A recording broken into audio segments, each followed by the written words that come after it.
ನಮಸ್ಕಾರ. ಜಿ ಕನ್ನಡ ವಾಹಿನಿಯ ಸಮಸ್ತ ವೀಕ್ಷಕರಿಗೂ ನಿಮ್ಮೆಲ್ಲರ ಅಚ್ಚುಮೆಚ್ಚಿನ ಮಹರ್ಷಿವಾಣಿ ಕಾರ್ಯಕ್ರಮಕ್ಕೆ ಆತ್ಮೀಯವಾದಂತಹ ಸುಸ್ವಾಗತ.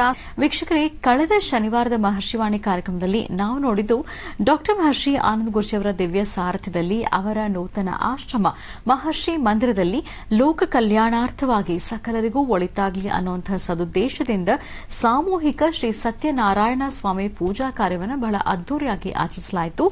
ಆ ದಿನದ ಕಾರ್ಯಕ್ರಮ ಹೇಗಿತ್ತು, ಆ ದಿನದ ಮುನ್ನಾ ದಿನ ಏನೆಲ್ಲ ಪೂಜಾ ಕೈಂಕರ್ಯಗಳನ್ನು ನೆರವೇರಿಸಲಾಯಿತು ಅನ್ನೋದನ್ನ ನಾವು ನೋಡಿದ್ವಿ ಕಳೆದ ಶನಿವಾರದ ಮಹರ್ಷಿವಾಣಿ ಕಾರ್ಯಕ್ರಮದಲ್ಲಿ. ಆ ಕಾರ್ಯಕ್ರಮವನ್ನು ಇವತ್ತು ಕೂಡ ಮುಂದುವರಿಸಲಿದ್ದೇವೆ.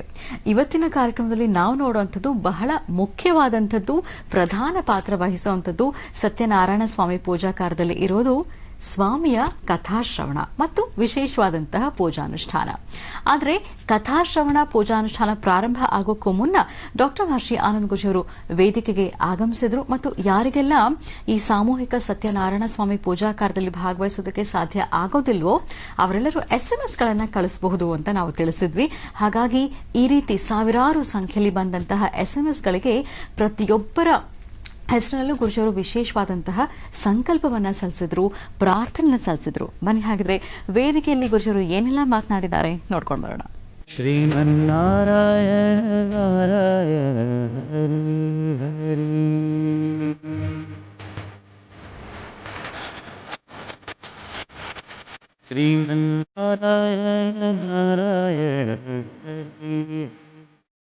ನಮ್ಮ ದೇಹದ ನರನಾಡಿಗಳಲ್ಲೂ ರೋಮ ರೋಮದಲ್ಲೂ ರಾಮನಾಮ ಇದೆ. ಶ್ರೀರಾಮ ಜಯ ರಾಮ ಜಯ ಜಯ ರಾಮ, ರಾಮ ಕೋದಂಡ ರಾಮ, ಜಾನಕಿ ರಾಮ, ಪಟ್ಟಾಭಿರಾಮ. ರಾಮ ಪಿತೃವಾಕ್ಯ ಪರಿಪಾಲಕ. ಈ ನಿಮ್ಮ ಆನಂದ ಗುರೂಜಿ ಹೇಳೋ ಮಾತು ಸಹಿತ ಪ್ರತಿ ದಿವಸ ನಿಮ್ಮ ಕಣ್ಣುಗಳಿಗೆ ಕಾಣುವ ಪ್ರತ್ಯಕ್ಷ ದೈವ ನಿಮ್ಮ ತಂದೆ ತಾಯಿ. ಅವರನ್ನ ಗಮನಿಸಿ, ಅವರ ಪಾದ ಸೇವೆ ಮಾಡಿ, ಅವರನ್ನ ಜೊತೆಯಲ್ಲಿ ಇಟ್ಕೊಳ್ಳಿ. ಯಾವುದೇ ಕಾರಣಕ್ಕೂ ಅನಾಥಾಶ್ರಮ ಬೇಡ, ವೃದ್ಧಾಶ್ರಮ ಬೇಡ. ಅದನ್ನು ಮನಸ್ಸಲ್ಲಿಟ್ಕೊಂಡು ಪೂಜೆಯನ್ನು ಪ್ರಾರಂಭ ಮಾಡೋಣ. ಮೊದಲು ಪ್ರಾರ್ಥನೆ ಮಾಡಬೇಕಾದ್ದು ನಿಮ್ಮ ಜನ್ಮ ಕೊಟ್ಟ ತಂದೆ ತಾಯಿನೇ. ನಿಮ್ಮ ತಂದೆ ತಾಯಿ ಒಳ್ಳೇದಾಗಲಿ, ಅವರ ಆಶೀರ್ವಾದ ಇರಲಿ. ದೇವಸ್ಥಾನಕ್ಕೆ ಹೋದಾಗ 180 ಜನದ ಲೀಸ್ಟ್ ಹೇಳೋದು ಮುಖ್ಯ ಅಲ್ಲ. ನಿಮ್ಮ ತಂದೆ ತಾಯಿ ಹೆಸರು ಹೇಳ್ಬಿಟ್ಟು ಸೈಲೆಂಟ್ ಆಗ್ಬಿಡ್ಬೇಕು. ಅವ್ರು ಚೆನ್ನಾಗಿದ್ರೆ ನಾವೆಲ್ಲರೂ ಚೆನ್ನಾಗಿರ್ತೀವಿ. ಅದಕ್ಕಾಗಿ ತಂದೆ ತಾಯಿ ಆಶೀರ್ವಾದ ಪಡೆದು ಕಾರ್ಯಕ್ರಮನ ಶುರು ಮಾಡೋಣ. ಗಣಾನ ಅಂತ್ವ ಗಣಪತಿಗಂ ಭವಾಮಹೇ ಕವಿಂ ಕವೀನಾನಪವಸ್ತವಂ ಜ್ಯೇಷ್ಠರಾಜಂ ಬ್ರಹ್ಮಣಾಂ ಬ್ರಹ್ಮಣಸ್ಪದಾನ ಶೃಣ್ವನ್ನೋದಿಭಿ ಶ್ರೀರಸಾದನಂ ಮಹಾಗಣಾಧಿಪತಯೇ ನಮಃ. ಪ್ರಣೋ ದೇವಿ ಸರಸ್ವತಿ ವಾಜೇರ್ವಾಜಿನೀವತೆ. ನೋಡಿ, ಬಹಳ ದೂರ ಭಾರತದಿಂದ ಬಂದಿದ್ದೀರಿ. ಇಷ್ಟೊತ್ತಿನಿಂದ ಸಮಾಧಾನವಾಗಿ ಕೂತಿದ್ದೀರಿ. ಯಾತಕ್ಕೋಸ್ಕರ ಅಂದ್ರೆ ಈ ಒಂದು ಸಂಕಲ್ಪಕ್ಕೋಸ್ಕರ. SMS ಮಾಡಿರ್ತಕ್ಕಂಥವರು ಅವರ ಹೆಸರನ್ನ ಒಂದು ಸತಿ ಭಗವಂತನ ಪಾದಕ್ಕೆ ಮುಟ್ಟಿಸ್ಲಿ, ನಮ್ಮ ಕುಲ ಗೋತ್ರ ಹೆಸರು ನಕ್ಷತ್ರವನ್ನ ಭಗವಂತನ ಪಾದಕ್ಕೆ ಸೇರಿಸ್ಲಿ ಅಂತ. ಹಾಗೆ ತಾವು ಪ್ರತ್ಯಕ್ಷವಾಗಿ ಆಗಮಿಸಿದ್ದೀರಿ. ನೀವು ಶ್ರದ್ಧೆಯಿಂದ ಭಕ್ತಿಯಿಂದ ಒಂದು ಕ್ಷಣ ಸಂಪೂರ್ಣವಾಗಿ ನಿಮ್ಮ ಮನಸ್ಸು ದೇಹ ಮನಸ್ಥಿತಿ ಎಲ್ಲವೂ ಭಗವಂತನ ಪಾದದಲ್ಲಿರಬೇಕು. ಅದಕ್ಕೆ ನೀವು ಮಾಡಬೇಕಾದ್ದೇನು, ನಿಮ್ಮ ಎಡಹಸ್ತದ ಮೇಲೆ ಬಲಹಸ್ತವನ್ನಿಟ್ಟು ಸಾಧ್ಯವಾದರೆ ಒಂಚೂರು ಹೂವು ಅಕ್ಷತೆ ಕಾಳು ಕೈಲಿಟ್ಕೊಂಡು ಒಂದು ಸಂಕಲ್ಪವನ್ನ ಹೇಳ್ಕೊಡುವಂತ ಸಂಕಲ್ಪವನ್ನ ಹೇಳ್ಕೊಡಿ. ಓಂ ಶುಭಾಭ್ಯಾಂ ಆದ್ಯ ಬ್ರಹ್ಮಣಃ ದ್ವಿತೀಯ ರಹಾರ್ದೆ ವೇದ ಕಲಹ ಕಲ್ಪೆ ವೈವಸ್ವತ ಮನ್ವಂತರೆ ಕಲಿಯೋಗೆ ಪ್ರಥಮ ಪಾದೆ ಗಂಗೋದ್ವೀಪೆ ಭರತವರ್ಷೆ ಭರತಖಂಡೇ ಖಂಡಕಾರಣ್ಯೇ ಗೋದಾವರ್ಯಾಃ ಸತ್ಯನಾರಾಯಣ ಸ್ವಾಮಿಯ ಪ್ರಧಾನವಾಗಿರ್ತಕ್ಕಂಥ ಸಂಕಲ್ಪವನ್ನು ನಾವು ಮಾಡಿದ್ವಿ. ಈಗ ನಿಮ್ಮ ಗೋತ್ರ ಹೆಸರು ನಕ್ಷತ್ರವನ್ನು ಹೇಳಿಕೊಂಡು ನಿಮ್ಮ ತಂದೆ ತಾಯಿ ಹೆಸರು ಹೇಳಿ, ಈಗ ನಿಮ್ಮ ಹೆಸರು, ನಿಮ್ಮ ಪತಿದೇವರ ಹೆಸರು ಅಥವಾ ನಿಮ್ಮ ಮಕ್ಕಳ ಹೆಸರು, ನಾನು ಏನೇ ಬೇಡ ಅಂದರೂ ನೀವು ಬಿಡೋರಲ್ಲ. ಅದಕ್ಕಾಗಿ ನಿಮ್ಮ ಪರಿವಾರದ ಸಂಪೂರ್ಣ ಹೆಸರನ್ನ ಹೇಳ್ಕೊಳ್ಳಿ. ಹೇಳಿಕೊಂಡು ಒಮ್ಮೆ ನಾವು ಕೂತಂತ ಈ ಆಸ್ಥಾನ, ಈ ಮಹರ್ಷಿ ಮಂದಿರ ಇದು ನಿಮ್ಮದೇ. ಹಾಗಂತ ನಾನು ಪೇಪರ್ಲ್ಲಿ ಬರ್ಕೊಡೋಕ್ಕಾಗಲ್ಲ. ಅದೇನಪ್ಪ ಅಂದರೆ ನಾವು ನಿಂತಂಥ ಭೂಮಿ, ಈ ಭೂಮಿ ನಂದು. ನಾನು ಈ ಭೂಮಿ ಮೇಲೆ ಇರೋ ತನಕ ಈ ಭೂಮಿ, ಈ ಸುಂದರವಾದಂಥ ಪರಿಸರ, ಈ ಪ್ರಕೃತಿಯ ಮಧ್ಯದಲ್ಲಿರ್ತಕ್ಕಂಥ ಪ್ರಾಣಿ, ಪಕ್ಷಿ, ಪಶು, ಜೀವಗಳು ಎಲ್ಲವೂ ಸಹಿತ ನಮ್ಮಂತೆ ಒಂದು ಸ್ವತಂತ್ರ ಬದುಕಬೇಕು ಎಂಬತಕ್ಕಂಥ ಆ ಬದುಕಿನ ಸಂಕಲ್ಪಕ್ಕೋಸ್ಕರ ನಿಮ್ಮೆರಡೂ ಹಸ್ತಗಳನ್ನು ಒಮ್ಮೆ ಭೂಮಿ ಮುಟ್ಟಿ ನಮಸ್ಕಾರ ಮಾಡಿ. ಅಮ್ಮ ಭೂತಾಯಿ, ನಾನು ಮಾಡುವಂತಹ ಸಾಕಷ್ಟು ಕರ್ಮಫಲಗಳನ್ನು ಇಷ್ಟೆಲ್ಲ ನೋಡಿ ನನ್ನೂ ಇನ್ನೂ ಚೆನ್ನಾಗಿ ಬದುಕು ಅಂತ ನೀನು ಹರಿಸ್ತಾ ಇದೆಯಾ. ಆದರೆ ಇನ್ನು ಕರ್ಮಗಳನ್ನು ದೂರ ಮಾಡಿ ಸಜ್ಜನರಂತೆ ಒಳ್ಳೆಯ ನಡಿಲಿಕ್ಕೆ ನೀನು ಆಶೀರ್ವಾದ ಮಾಡಮ್ಮ ಅಂತ ಹೇಳಿ ಭೂಮಿಯನ್ನು ಮುಟ್ಟಿ ನಮಸ್ಕಾರ ಮಾಡಿ ಭಗವತಿನ ಪ್ರಾರ್ಥನೆ ಮಾಡಿ ಸತ್ಯನಾರಾಯಣ ಸ್ವಾಮಿಯ ಪ್ರಾರ್ಥನೆಯೊಂದಿಗೆ ಪೂಜೆಯನ್ನ ಪ್ರಾರಂಭಿಸೋಣ.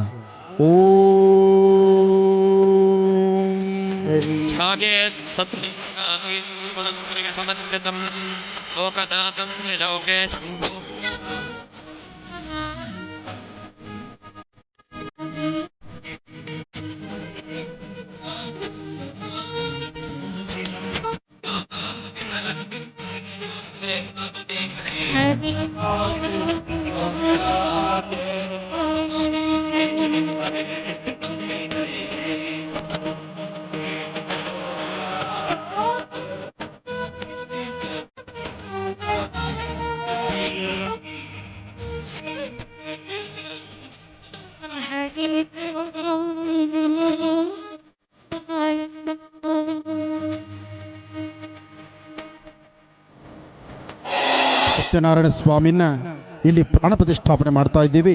ತಾವು ಸಹಿತ ನಿಮ್ಮ ಮುಂದೆ ಕೂಡಿರ್ತಕ್ಕಂಥ ಕಳಶಗಳನ್ನ ಒಮ್ಮೆ ಕಳಶವನ್ನ ಸ್ಪರ್ಶಿಸಿ ಮುಟ್ಟಿ ಶ್ರದ್ಧೆಯಿಂದ ಭಕ್ತಿಯಿಂದ ನಿಮ್ಮೊಳಗಿರುವಂತಹ ಆತ್ಮಶಕ್ತಿ, ಜೀವಶಕ್ತಿ ಈ ಕಳಶಕ್ಕೆ ಆವಾಹನೆ ಆಗಬೇಕು. ಕಳಶದಲ್ಲಿ ಲಕ್ಷ್ಮೀನಾರಾಯಣನ ನಾವು ಕರೀಬೇಕು. ಲಕ್ಷ್ಮೀನಾರಾಯಣರು ಸತ್ಯನಾರಾಯಣ ಸ್ವಾಮಿನ ಕರೆದು, ಭಗವಂತ ನೀನಿಲ್ಲಿ ಬಂದು ಕೂತು ನನ್ನನ್ನು ಹರಿಸಬೇಕು, ನನ್ನ ಆಶೀರ್ವದಿಸಬೇಕು ಅಂತ ಹೇಳಿ ಶ್ರದ್ಧೆಯಿಂದ ಭಕ್ತಿಯಿಂದ ಭಗವಂತನ ಪ್ರಾರ್ಥನೆ ಮಾಡೋಣ. ಓಂ ರಕ್ತಾಂಬೋಧಸ್ತಪೋಧರಣ ಸರೋಜಾದಿರುಗಣಾರಾಬ್ಧೈಃ ವಾಸಂಗೋದಂಡವಕ್ಷೋದ್ಭವಮಣಗಣವಶಂ ಪಂಚಬಾಣಾನ್ ಬಿಭ್ರಾಣಾಂತೃಕ್ತಪಾಲಾವೀರವಕ್ಷೋರುಹಾಢ್ಯ ದೇವೇ ಬಾಲಾರ್ಕವರ್ಣಾ ಭವತಪರೆ ಪ್ರಾಣಜಕ್ತಪರಾನ್ನಃ ಸ್ವಾಮಿನ್ ಸರ್ವಜಗನ್ನಾಥಾಗಾವತ್ ಪೂಜಾವತಾನಕಂ ತಾವತ್ ಸಂಪ್ರೀತ ಭಾವೇನ ಕಲಶೇಸ್ಮಿನ್ ಧಾನ್ಯೇಸ್ಮಿನ್ ಧನ್ಯಂ ಕುರು. ಸ್ವಾಮಿ ಇಲ್ಲಿ ಕೂತಾಯ್ತು, ನಮ್ಮನ್ನು ಹರಿಸಲಿಕ್ಕೆ ಸತ್ಯನಾರಾಯಣ ಸ್ವಾಮಿ ಇಲ್ಲಿಗೆ ಬಂದಾಯಿತು. ಇನ್ನು ನಮ್ಮ ಶ್ರದ್ಧೆ, ನಮ್ಮ ಭಕ್ತಿ, ಮನೆಯಲ್ಲಿರ್ತಕ್ಕಂಥ ಚಿಂತನೆಗಳನ್ನು ಬಿಟ್ಟು ಭಗವಂತನ ಕಣ್ತುಂಬಿಸ್ಕೊಳ್ಳೋಣ. ಆ ಬೃಹತ್ ಮಟ್ಟದ ಮಹಾವಿಷ್ಣು ಮೂರ್ತಿ ಮುಂದೆ ತಿರುಮಲ ಶ್ರೀನಿವಾಸ ಸಹಿತ ಇಲ್ಲಿಗೆ ಬಂದಿದ್ದಾನೆ. ಸದ್ಯದಲ್ಲೇ ಇದೇ ಮಹರ್ಷಿ ಮಂದಿರದಲ್ಲಿ ಒಂದು ಕಲ್ಯಾಣೋತ್ಸವ ಮಾಡಬೇಕು ಅನ್ನೋ ಒಂದು ಆಸೆ ನನಗಾಗ್ತಾ ಇದೆ. ಈ ಕಲ್ಯಾಣೋತ್ಸವ ಸಹಿತ ಅತಿ ಶೀಘ್ರದಲ್ಲೇ ಮಾಡುವಂತವನಾಗ್ತೀನಿ. ಆ ಕಲ್ಯಾಣೋತ್ಸವಕ್ಕೆ ಇವತ್ತು ಏನ್ ನಾವು ಆಗಮಿಸಿದ್ದೀವಿ, ನಮ್ಮ ಭಾರತೀಯ ಸಂಸ್ಕೃತಿ, ಹಿಂದೂ ಸನಾತನ ಧರ್ಮದ ಮಹರ್ಷಿ ವಾಣಿಯ ಕಾರ್ಯಕ್ರಮದ ಸಮಸ್ತ ವೀಕ್ಷಕ ಬಂಧುಗಳು ಇವತ್ತು ಬಂದಿರತಕ್ಕಂಥದ್ದು ಇದು ಜನಸಾಗರ ಅಲ್ಲ. ನಾವು ಮುಂದೊಂದು ದಿವಸ ಸೇರಬೇಕಾಗಿದೆ ಬೃಹತ್ ಮಟ್ಟದ ಜನಸಾಗರ. ಯಾಕೆಂದ್ರೆ ನಮ್ಮ ಭಾರತದ ನೆಲದಲ್ಲಿ ಕಲ್ಯಾಣೋತ್ಸವದಲ್ಲಿ ಆ ಶಕ್ತಿ ಇದೆ. ಪ್ರತಿಯೊಬ್ಬರ ಕುಟುಂಬದಲ್ಲೂ ಸಹಿತ ಕಲ್ಯಾಣೋತ್ಸವ ಯಾಕೆ ದರ್ಶನ ಮಾಡಬೇಕು ಅಂದ್ರೆ, ಕಲ್ಯಾಣೋತ್ಸವ ದಂಪತಿಗಳ ಮಧ್ಯದಲ್ಲಿರ್ತಕ್ಕಂಥ ವಿರಸವನ್ನ ಸರಸ ಮಾಡಬೇಕು, ಕುಟುಂಬದಲ್ಲಿರ್ತಕ್ಕಂಥ ಅನ್ಯೋನ್ಯತೆಯನ್ನು ಗಟ್ಟಿ ಮಾಡಬೇಕು, ಬಾಂಧವ್ಯದಲ್ಲಿ ಮತ್ತಷ್ಟು ದೃಢವಾದಂಥ ಸಂಕಲ್ಪ ಬರಬೇಕು, ಪ್ರತಿಯೊಬ್ಬರ ಮನೆಯಲ್ಲೂ ಸಹಿತ ವಿಶೇಷವಾಗಿರ್ತಕ್ಕಂಥ ನಗುಮುಖ ಬರಬೇಕು. ಇದೆಲ್ಲ ಬರಬೇಕಾದ್ರೆ ನಿತ್ಯ ಕಲ್ಯಾಣೋತ್ಸವ ಪ್ರಿಯನಾಗಿರ್ತಕ್ಕಂಥ ತಿರುಮಲ ತಿರುಪತಿ ಶ್ರೀನಿವಾಸನ ಕಲ್ಯಾಣೋತ್ಸವ ಆಗಬೇಕು. ಆ ಕಲ್ಯಾಣೋತ್ಸವನ ದರ್ಶನ ಮಾಡುವಂತ ಭಾಗ್ಯ ನಿಮ್ಮದಾಗಬೇಕು. ಅದು ಅತಿ ಶೀಘ್ರದಲ್ಲೇ ಆಗಬೇಕು. ಅದಕ್ಕಾಗಿ ಒಂದು ಮುಹೂರ್ತವನ್ನ ನಿರ್ಣಯಪಡಿಸೋಣ. ಈಗ ಸತ್ಯನಾರಾಯಣ ಸ್ವಾಮಿ ಪೂಜೆಗೆ ನಾಮಾರ್ಚನೆಯನ್ನ ಮುಂದುವರಿಸೋಣ. ಓಂ ಸತ್ಯದೇವಾಯ ನಮಃ.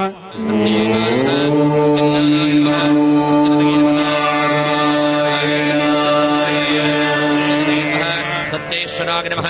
ಸತ್ಯಕರ್ಮಣೇ ನಮಃ. ಸತ್ಯಪವಿತ್ರಾಯ ನಮಃ. ಸತ್ಯಮಂಗಲಾಯ ನಮಃ. ಸತ್ಯಪಿತಾಮಹೇ ನಮಃ. ಸತ್ಯವಿಕ್ರಮಾಯ ನಮಃ. ಸತ್ಯಚಿತ್ತಾಯ ನಮಃ. ಸತ್ಯಾತ್ಮನಾಯ ನಮಃ. ಸತ್ಯವೀರಾಯ ನಮಃ. ಸತ್ಯಬೋಧಾಯ ನಮಃ. ಸತ್ಯಧರ್ಮಾಯ ನಮಃ. ಸತ್ಯಾಗ್ರದಾಯ ನಮಃ. ಸತ್ಯಧರ್ಮಿಷ್ಠಾಯ ನಮಃ. ಸತ್ಯವರಾಹಾಯ ನಮಃ. ಸತ್ಯಪರಾಯಣಾಯ ನಮಃ. ಸತ್ಯೌಷಧಾಯ ನಮಃ. ಸತ್ಯಶಾಶ್ವತಾಯ ನಮಃ. ಸತ್ಯಪ್ರವರ್ತನಾಯ ನಮಃ.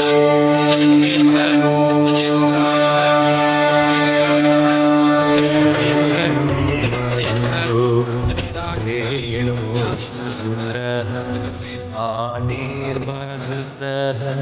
ಪಾದೌ ಮಧುರೋ ನೃತ್ಯಂ ಸಖ್ಯಂ ಮಧುರಂ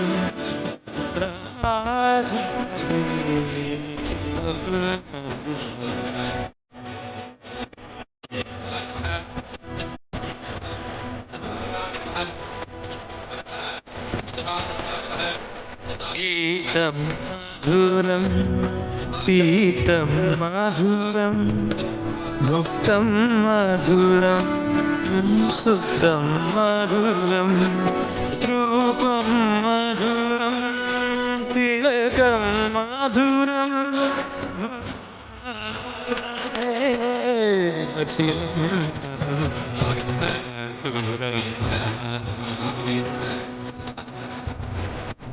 ಪ್ರತಿಯೊಬ್ಬರ ಮನೆ ಮುಂಭಾಗದಲ್ಲೂ ಒಂದು ತುಳಸಿ ಗಿಡ ಬೇಕು ಅಂತ ನಾವು ಹೇಳ್ತೀವಿ.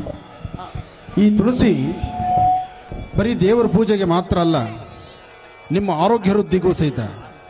ಹಾಗೆ ತುಳಸಿ ಗಿಡ ಮನೆ ಮುಂಭಾಗದಲ್ಲಿ ಇದೆ ಅಂದರೆ ಯಾರು ನಿಮಗೆ ತಂತ್ರಸಾರವನ್ನು ಮಾಡ್ತಾರೆ ಅಥವಾ ತಂತ್ರಸಾರದಲ್ಲಿ ನಾವು ಒಳಗಾಗ್ತೀವಿ ಅಥವಾ ನಮಗೇನಾದ್ರು ಒಂದಷ್ಟು ಗ್ರಹದೋಷಗಳಾಗತ್ತೆ ಅಥವಾ ನಮ್ಮ ವಾಸ್ತು ಸುತ್ತಮುತ್ತ ಯಾರಾದರೂ ತೊಂದರೆ ಮಾಡಿದ್ದಾರೆ ಅಂದರೆ ಅದರ ಮೊದಲು ನೋಡಿಸುವಂತಹದ್ದೇ ಈ ತುಳಸಿ. ಅದಕ್ಕೆ ತುಳಸಿ ವಿಷ್ಣುವಿಗೆ ಬಹಳ ಇಷ್ಟವಾಗಿರ್ತಕ್ಕಂಥದ್ದು, ಸದಾಕಾಲ ವಿಷ್ಣು ಪಾದದಡಿ ಇರ್ತಕ್ಕಂಥದ್ದು. ಪ್ರತಿ ಬುಧವಾರ ನನ್ನ ಕಾರ್ಯಕ್ರಮದಲ್ಲಿ ಹೇಳ್ತಿರ್ತೇನೆ, ವಿಷ್ಣು ಪಾದದ ಮೇಲೆ 2 ತುಳಸಿ ದಳವನ್ನಿಟ್ಟು ಪ್ರಾರ್ಥನೆ ಮಾಡಿ ನಂತರ ನೀವು ಮುಂದೆ ನಡೀರಿ ಅಂತ. ಅದರ ಮೂಲ ಉದ್ದೇಶ ಇದು. ಆದರೆ ಯಾವುದೇ ಕಾರಣಕ್ಕೂ ಹೆಣ್ಣು ಮಕ್ಕಳು ತುಳಸಿ ಕೀಳಬಾರದು, ಹೆಣ್ಣು ಮಕ್ಕಳು ತುಳಸಿನ ಕೀಳಬಾರದು. ತುಳಸಿ ಪೂಜೆ ಮಾಡಕ್ಕೆ ಮಾತ್ರ ನಿಮಗೆ ಅರ್ಹತೆ ಇದೆ ವಿನಃ ತುಳಸಿ ಕೀಳಲಿಕ್ಕೆ ನಿಮಗೆ ಅರ್ಹತೆ ಇಲ್ಲ.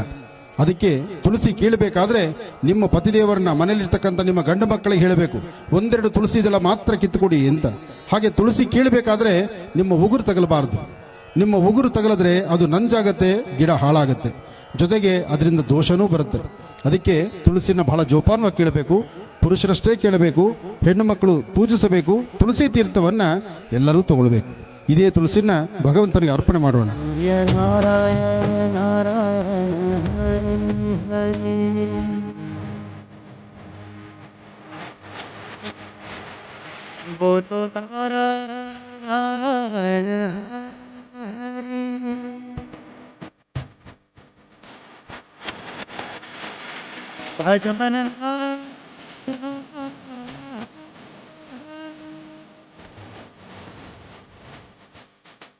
ಸತ್ಯನಾರಾಯಣ ಸ್ವಾಮಿ ಪೂಜೆಯಲ್ಲಿ ಒಂದು ವಿಶೇಷತೆ ಇದೆ.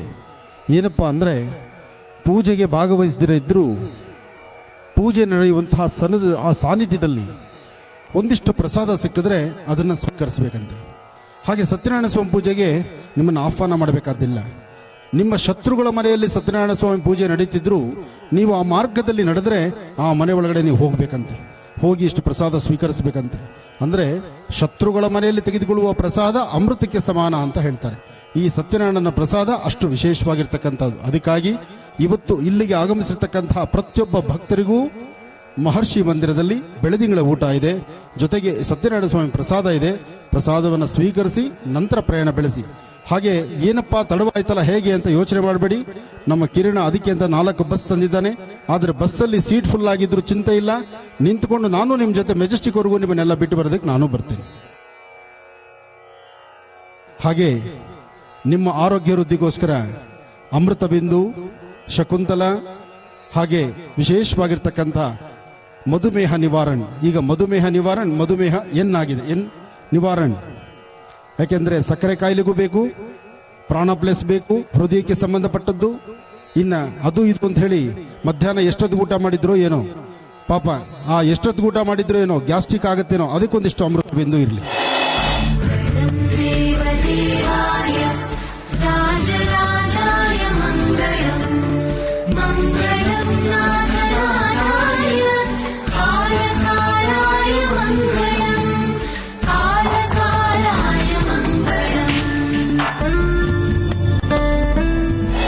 ತಾವೆಲ್ಲರೂ ಬಂದಿರತಕ್ಕಂಥದ್ದು ಸತ್ಯನಾರಾಯಣನ ವಿಶೇಷವಾಗಿರ್ತಕ್ಕಂಥ ವ್ರತಾನುಷ್ಠಾನಕ್ಕೆ ಎಂಬತಕ್ಕಂಥದ್ದನ್ನ ನಾನು ಪದೇ ಪದೇ ನಿಮಗೆ ಹೇಳಬೇಕಾದಿಲ್ಲ.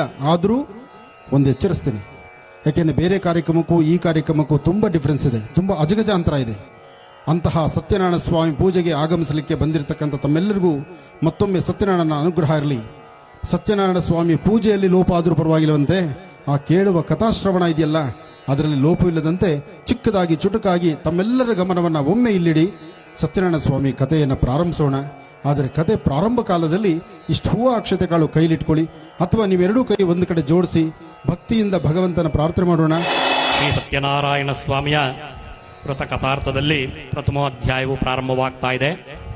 ದೇವಋಷಿ ನಾರದರು 14 ಲೋಕಗಳನ್ನು ಸಂಚಾರ ಮಾಡುತ್ತಾ ಒಮ್ಮೆ ಭುವರ್ಲೋಕಕ್ಕೆ ಆಗಮಿಸುತ್ತಾರೆ.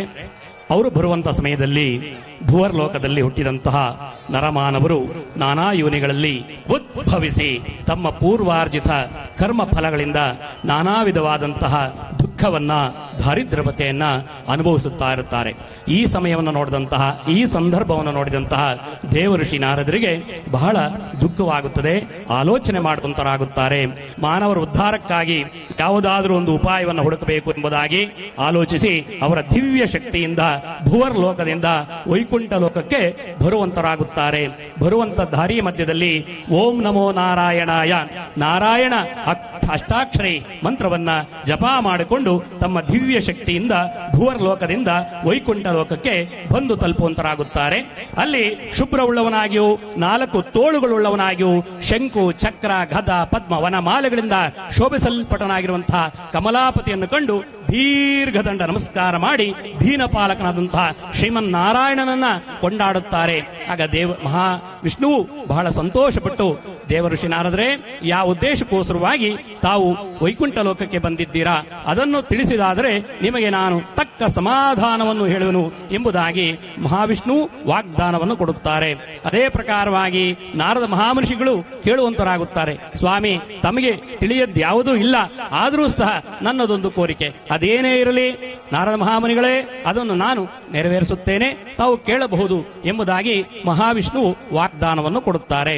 ಅದೇ ಪ್ರಕಾರವಾಗಿ ನಾರದ ಮಹಾಮನಿಗಳು ಕೇಳುವಂತರಾಗುತ್ತಾರೆ ಮಹಾವಿಷ್ಣುವಿನಲ್ಲಿ. ಸ್ವಾಮಿ, ಭುವರ್ಲೋಕದಲ್ಲಿ ಹುಟ್ಟಿದಂತಹ ನರಮಾನವರು ನಾನಾ ಯೋನಿಗಳಲ್ಲಿ ಉದ್ಭವಿಸಿ ತಮ್ಮ ಪೂರ್ವಾರ್ಜಿತ ಕರ್ಮ ಫಲಗಳಿಂದ ನಾನಾ ವಿಧವಾದಂತಹ ದುಃಖವನ್ನ, ದಾರಿದ್ರ್ಯತೆಯನ್ನ ಅನುಭವಿಸುತ್ತಿದ್ದಾರೆ. ಸ್ವಾಮಿ, ಅವರ ಕಷ್ಟವನ್ನ, ದುಃಖವನ್ನ, ದಾರಿದ್ರ್ಯತೆಗಳನ್ನ ದೂರ ಮಾಡತಕ್ಕಂತಹ ಒಂದು ಉತ್ತಮೋತ್ತವಾದಂತಹ ಯಾವುದಾದ್ರೂ ಪೂಜಾ ವಿಧಾನವನ್ನ ತಿಳಿಸಬೇಕು ಎಂಬುದಾಗಿ ವಿನಯದಿಂದ ಹೇಳುವಂತರಾಗುತ್ತಾರೆ.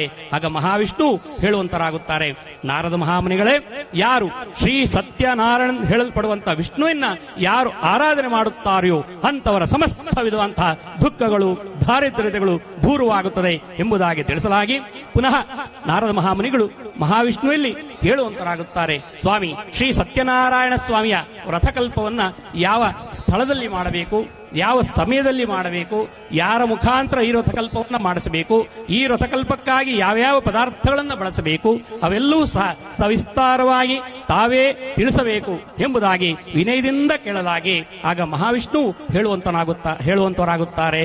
ದೇವಋಷಿ ನಾರದರೆ, ಶ್ರೀ ಸತ್ಯನಾರಾಯಣ ಸ್ವಾಮಿಯ ರಥಕಲ್ಪವನ್ನು ಮಾಡೋದಕ್ಕೋಸ್ಕರವಾಗಿ ತಿಥಿ, ವಾರ, ನಕ್ಷತ್ರ, ಯೋಗ, ಕರ್ಣ ಯಾವುದು ನೋಡಬೇಕಾಗಿಲ್ಲ.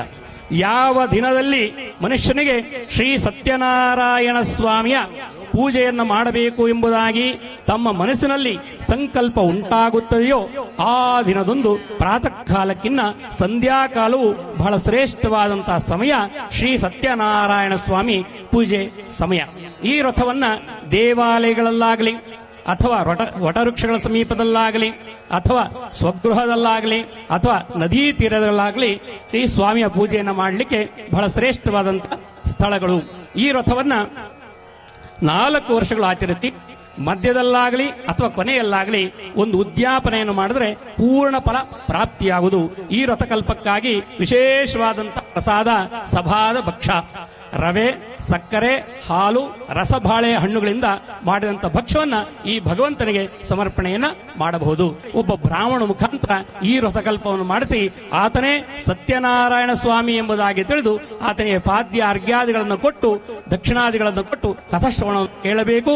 ತದನಂತರ ತಾವು ಪ್ರಸಾದವನ್ನು ಸ್ವೀಕರಿಸಿ ಬಂದಂತ ಇಷ್ಟಮಿತ್ರರಿಗೆ ಭೋಜನಾದಿಗಳನ್ನು ಮಾಡಿಸಬಹುದು ಎಂಬಲ್ಲಿಗೆ ಶ್ರೀ ಸತ್ಯನಾರಾಯಣ ಸ್ವಾಮಿಯ ರಥಕಥಾರ್ಥದಲ್ಲಿ 1ನೇ ಅಧ್ಯಾಯವು ಸಮಾಪ್ತವಾದದ್ದು. ಓಂ ನಮೋ ನಾರಾಯಣಾಯ.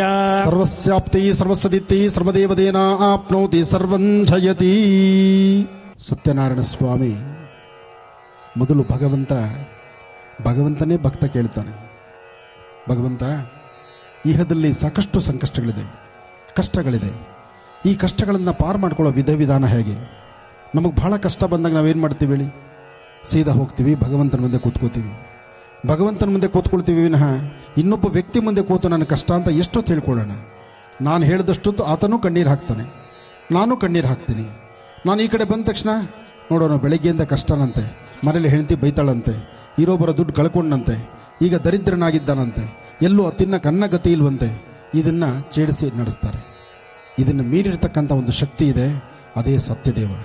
ಆ ಸತ್ಯಾತ್ಮನ್ನ ಶ್ರದ್ಧೆಯಿಂದ ಭಕ್ತಿಯಿಂದ ಭಗವಂತನ ಪ್ರಾರ್ಥನೆ ಮಾಡಿ, ಭಗವಂತ ನನಗೆ ಕಷ್ಟ ಇದೆ, ನಾನೀಗ ಏನಾದರೂ ಒಂದು ಮಾಡಬೇಕು, ನನಗೆ ಯಾವ ಒಂದು ಅನುಷ್ಠಾನವನ್ನು ಮಾಡಿದ್ರೆ, ಯಾವ ಸಿದ್ಧಿಯ ಕಲ್ಪವನ್ನು ನಡೆಸಿದ್ರೆ, ಯಾವ ಅನುಷ್ಠಾನದ ಮುಖಾಂತರ ನನ್ನ ಜೀವನಕ್ಕೆ ಒಂದು ವಿಶೇಷವಾಗಿರ್ತಕ್ಕಂಥ ಮೌಲ್ಯ ಸಿಗ್ಬೋದು ಭಗವಂತ ಅಂತ ಹೇಳಿದಾಗ, ಶ್ರೀಮನ್ನಾರಾಯಣ ಸತ್ಯನಾರಾಯಣನೇ ಸ್ವಯಂ ಪ್ರೇರಿತನಾಗಿ ಹೇಳಿರ್ತಕ್ಕಂಥ, ನಾರದ ಮಹರ್ಷಿಗಳಿಗೆ ಹೇಳಿರ್ತಕ್ಕಂಥ, ಸೂನಕಾದಿ ಸೋತ ಮಹರ್ಷಿಗಳಿಗೆ ಹೇಳಿದಂಥ ಈ ಋತಕಲ್ಪವೇ ಸತ್ಯನಾರಾಯಣ ಸ್ವಾಮಿ.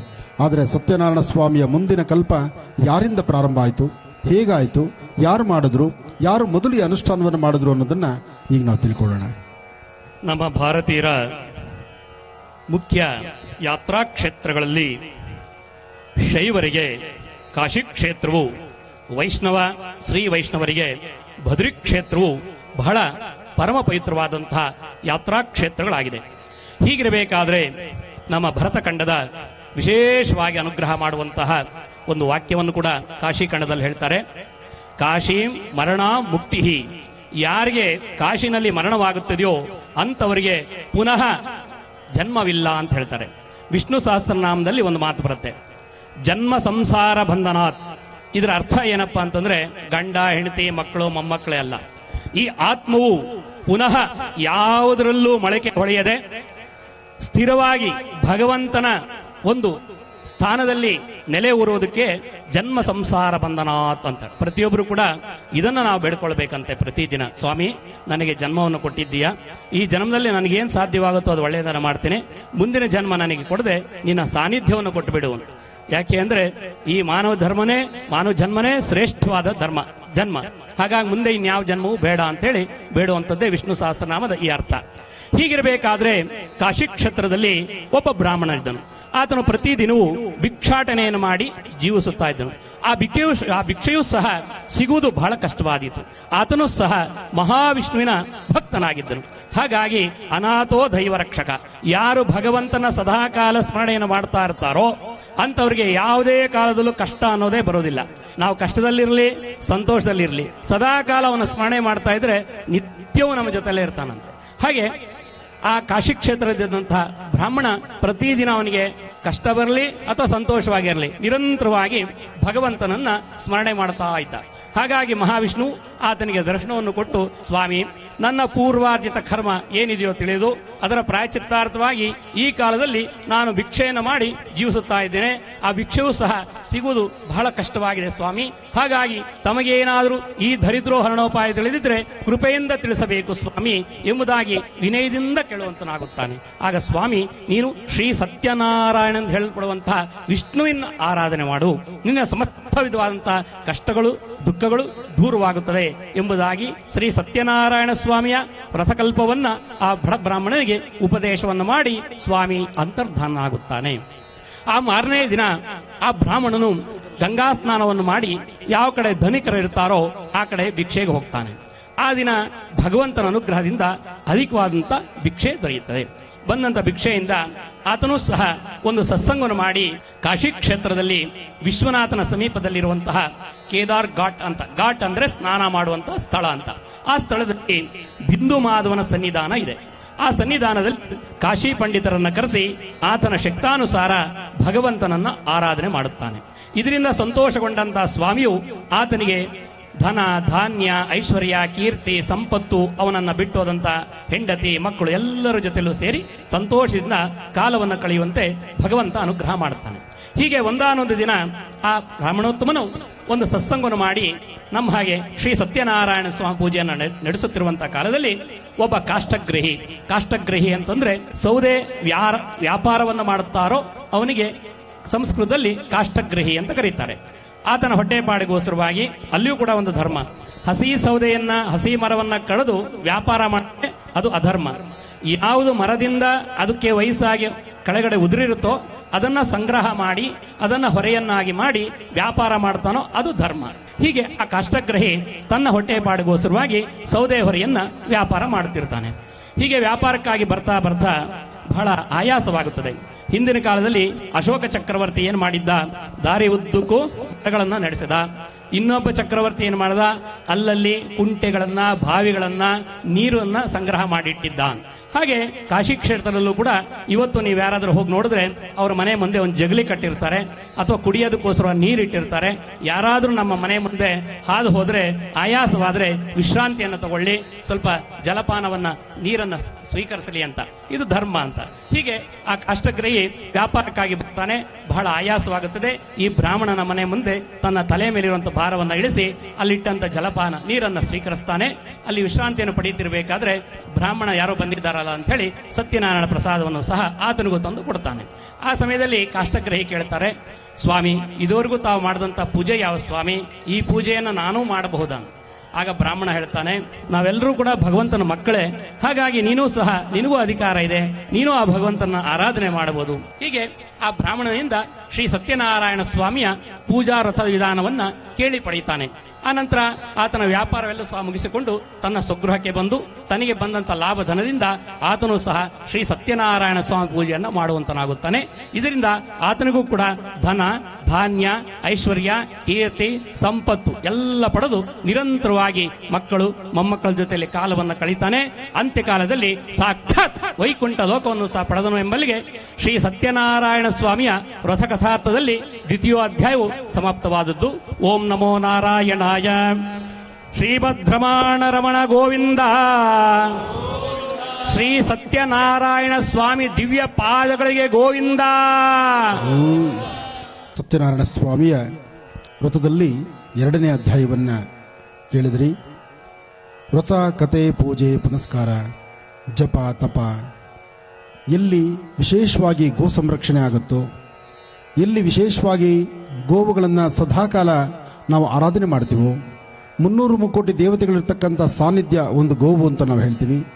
ಗೋವು, ಬ್ರಾಹ್ಮಣ ಅಥವಾ ಯಾವುದೇ ಒಬ್ಬ ವ್ಯಕ್ತಿ ಆದರೂ ಒಂದು ನೆಮ್ಮದಿಯ ಬದುಕನ್ನು ಕಾಣಬೇಕಾದ್ರೆ ಅವರ ಬದುಕಲ್ಲಿ ಇನ್ನೊಬ್ಬರು ನೋಡಿ ಅಸೂಯೆ ಪಡ್ತಕ್ಕಂಥದ್ದು ಸಮಂಜಸ ಅಲ್ಲ, ಇನ್ನೊಬ್ಬರ ನೋಡಿ ದೂಷಣೆ ಮಾಡ್ತಕ್ಕಂಥದ್ದು ಸಮಂಜಸ ಅಲ್ಲ, ಇನ್ನೊಬ್ಬರನ್ನ ತೆಗಳಿಸ್ತಕ್ಕಂಥದ್ದು ಸಮಂಜಸವಲ್ಲ.